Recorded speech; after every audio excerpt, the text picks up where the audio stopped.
जिस लम्हे अस्पताल की ठंडी फिजा में आशिक अली ने कांपते हाथों से सुंदरी का हाथ गुलाम की हथेली में रखा, उसी पल मुकद्दर ने 3 दिलों की तकदीर लिख दी। भर्राई आवाज में वो बोले, आज से सुंदरी तुम्हारी अमानत है, इसकी हिफाजत करना। और फिर उनकी आंखें हमेशा के लिए बंद हो गईं। सुंदरी उनके सीने से लगकर फूट फूट कर रोने लगी। बाबा, मुझे छोड़कर मत जाओ। मगर मौत किसी की मोहलत नहीं देखती। रात तक जनाजा उठ चुका था और कब्र पर मिट्टी डालते वक्त गुलाम ने कसम खाई कि सुंदरी की जिंदगी में अब कभी कोई गम नहीं आने देगा। टूटी हुई सुंदरी को गुलाम ने अपने प्यार से संभाला, हर सांस का ख्याल रखा और धीरे धीरे उसका दिल भी उसी की तरफ माइल होने लगा। गुलाम बादशाह को बताता है कि उसे मोहब्बत मिल गई है और जल्द निकाह करेगा। बादशाह खुश होकर भाभी देखने की जिद करता है, मगर गुलाम कह देता है, दुल्हन बनाकर ही दिखाऊंगा। उसे क्या पता था कि वही लड़की उसकी अपनी मोहब्बत है। अगली सुबह गुलाम सुंदरी से कहता है कि तुम्हारा हाथ मरते वक्त तुम्हारे बाबा मेरे हाथ में देकर गए थे, क्या तुम मुझसे निकाह करोगी?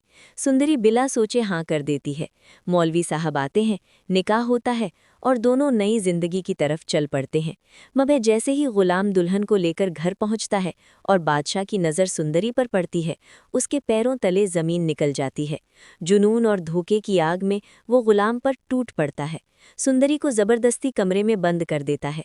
जब खुर्शीद बेगम को पता चलता है कि सुंदरी आशिक अली की बेटी है, तो माँ का दिल पिघल जाता है और वो उसे सीने से लगा लेती है। मगर बादशाह की जिद और हवस उसे अंधा कर चुकी होती है। वो चिल्लाता है, सुंदरी सिर्फ मेरी है। मगर सुंदरी कांपती आवाज़ में जवाब देती है, मैं सिर्फ गुलाम की हूँ, मेरा निकाह हो चुका है। हाथ उठाने ही वाला होता है बादशाह कि खुर्शीद बेगम बीच में आ जाती हैं और कमरे में सन्नाटा छा जाता है, क्योंकि अब सवाल सिर्फ प्यार का नहीं बल्कि वफा, अमानत और इंसानियत का है। और यहीं ये कहानी हमें सिखाती है कि सच्ची मोहब्बत छीनने से नहीं मिलती, निभाने से मिलती है। जो रिश्ता जोर से बनाया जाए वो टूट जाता है, मगर जो दिल से निभाया जाए वही हमेशा जिंदा रहता है, क्योंकि इश्क अगर पाक हो तो हर तूफान पार कर जाता है।